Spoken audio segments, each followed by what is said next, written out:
Hi friends, welcome to my channel cook with Srujni. ನಾನಿವತ್ತು ನಿಮ್ಗೆ ಬಾಯಿ ಹುಣ್ಣು, ಹೊಟ್ಟೆ ಹುಣ್ಣು ಇದಕ್ಕೆಲ್ಲ ಒಂದು ಮದ್ದು ತರ ಇರೋ ಗಂಜಿ ತೋರಿಸ್ಕೊಡ್ತಾ ಇದ್ದೀನಿ. ಸೊ ಈ ಗಂಜಿನ ಹೇಗ್ ಮಾಡೋದು ಅಂತ ನೋಡೋಣವಾ. ಮಿಕ್ಸಿ ಜಾರ್ಗೆ 50 ಗ್ರಾಮ್ ಆಗುವಷ್ಟು ಬಾರ್ಲಿ ಅಕ್ಕಿ ತಗೊಂಡು ಕ್ಲೀನ್ ಮಾಡಿ ಪೌಡರ್ ಮಾಡ್ಕೊಳ್ತಾ ಇದ್ದೀನಿ. ಇದನ್ನ ನುಣ್ಣಗೆ ಪೌಡರ್ ಮಾಡ್ಕೊಬೇಕು.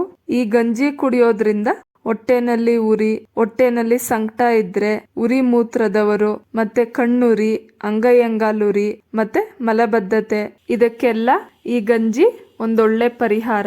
ತೀರಾ ನುಣ್ಣಗೆ ಅಲ್ದೇ ಇದ್ರೂನು ಚಿರೋಟಿ ರವೆ ಬರುತ್ತೆ ಅಲ್ವಾ, ಆ ತರ ಗ್ರೈಂಡ್ ಮಾಡ್ಕೊಂಡ್ರು ಸಾಕು. ಇದರಲ್ಲಿ ಫೈಬರ್ ಕಂಟೆಂಟ್ ಹೆಚ್ಚಾಗಿರೋದ್ರಿಂದ ಬ್ಲಡ್ ಸರ್ಕ್ಯುಲೇಷನ್ ಚೆನ್ನಾಗಾಗುತ್ತೆ. ಈಗ ಒಂದು ಬೌಲ್ಗೆ 2 ಸ್ಪೂನ್ ಬಾರ್ಲಿ ಪೌಡರ್ ತಗೊಂಡು ನೀರ್ ಹಾಕಿ ಒಂಚೂರು ಗಂಟಿಲ್ದಂಗೆ ಮಿಕ್ಸ್ ಮಾಡ್ಕೊಬೇಕು. ನಾವು ಬಾರ್ಲಿ ಅಕ್ಕಿನ ಎಷ್ಟೇ ಕ್ಲೀನ್ ಮಾಡ್ಕೊಂಡ್ರು ಅದ್ರ ಮೇಲೆ ಒಟ್ಟು ಅಂಟ್ಕೊಂಡಿರುತ್ತೆ.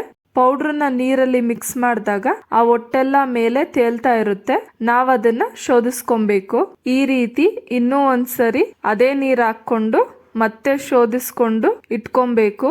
ಶೋಧಿಸ್ಕೊಳ್ಳುವಾಗ ಬರೀ ಮೇಲೆ ಇರೋ ನೀರ್ ಮಾತ್ರ ಶೋಧಿಸ್ಕೊಬೇಕು, ಕೆಳಗಡೆ ಇರೋ ಪೌಡ್ರ್ ಬೇಡ. ಬಾರ್ಲಿ ತಿನ್ನೋದ್ರಿಂದ ಬ್ಯಾಡ್ ಕೊಲೆಸ್ಟ್ರಾಲ್ ಕಡಿಮೆಯಾಗುತ್ತೆ. ಮತ್ತೆ ಶುಗರ್ ಇರೋರು ಓಟ್ಸ್ ಬದಲು ಇದನ್ನ ಗಂಜಿ ಮಾಡಿ ಕುಡಿಬಹುದು. ಇದು ಮಾತ್ರ ಅಲ್ಲದೆ ಇನ್ನೂ ಎಷ್ಟೋ ಒಳ್ಳೊಳ್ಳೆ ಬೆನಿಫಿಟ್ಸ್ ಇದೆ ಈ ಬಾರ್ಲಿ ಅಕ್ಕಿನಲ್ಲಿ. ಈ ಬಾರ್ಲಿ ಅಕ್ಕಿಯಿಂದ ಅನ್ನ ಮಾಡ್ಕೊಂಡು ತಿನ್ಬೋದು, ಖಾರದ ಗಂಜಿ ಮಾಡ್ಕೊಂಡು ಕುಡಿಬೋದು, ಮತ್ತೆ ಬಾರ್ಲಿ ಅನ್ನಕ್ಕೆ ಮೊಸರು ಒಗ್ಗರಣೆ ಹಾಕಿ ತಿಂದ್ರೂ ಸಹ ತುಂಬಾನೇ ಚೆನ್ನಾಗಿರುತ್ತೆ.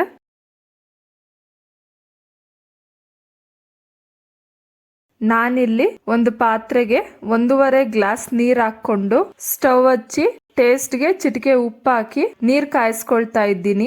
ನೀರ್ ಕುದ್ಸಾದ್ಮೇಲೆ ಬೆರೆಸಿಟ್ಕೊಂಡಿರೋ ಬಾರ್ಲಿ ಪೌಡರ್ ಹಾಕಿ ಕುದಿಯೋವರೆಗೂ ತಿರುಗಿಸ್ಕೊಡ್ತಾ ಇರ್ರಿ, ಇಲ್ಲ ಅಂತಂದ್ರೆ ತಳ ಹಿಡಿಯುತ್ತೆ.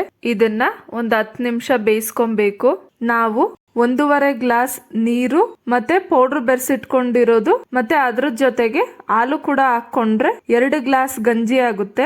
ಈ ಬಾರ್ಲಿ ಅಕ್ಕಿನ ಜಾಸ್ತಿ ನೀರ್ ಹಾಕಿ ಕುಕ್ಕರಲ್ಲಿಟ್ಟು ಒಂದ್ 5 ರಿಂದ 6 ವಿಸಿಲ್ ಕೂಗಿಸ್ಕೊಂಡು ಅನ್ನದ ಗಂಜಿ ತರ ಮಾಡ್ಕೊಂಡು ಕುಡಿಬಹುದು.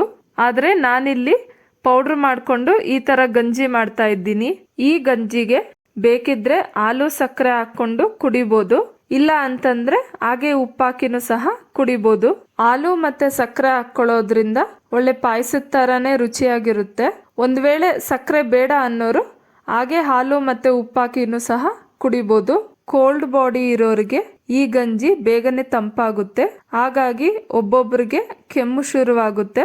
ಅಂತವ್ರು ಮಧ್ಯಾಹ್ನ ಟೈಮಲ್ಲಿ ಒಂದು ಬಾರಿ ಕುಡಿದು ನೋಡಿ, ಏನು ಕೆಮ್ಮು ಬಂದಿಲ್ಲ ಅಂತಂದ್ರೆ ಕುಡಿಬಹುದು. ಮತ್ತೆ ಬೆಳಗ್ಗೆನೆ ಕುಡಿಯೋದಕ್ಕೆ ಹೋಗ್ಬೇಡಿ. ಗಂಜಿ ಕುದೀತಾ ಇದೆ, ಸ್ಟವ್ ಆಫ್ ಮಾಡ್ಕೊಂಡು ತಣ್ಣಗಾದ್ಮೇಲೆ ಈಗ ಒಂದು ಗ್ಲಾಸ್ಗೆ ಸರ್ವ್ ಮಾಡ್ಕೊಳ್ಳೋಣ. ಬಾರ್ಲಿ ಗಂಜಿ ರೆಡಿ ಆಗಿದೆ.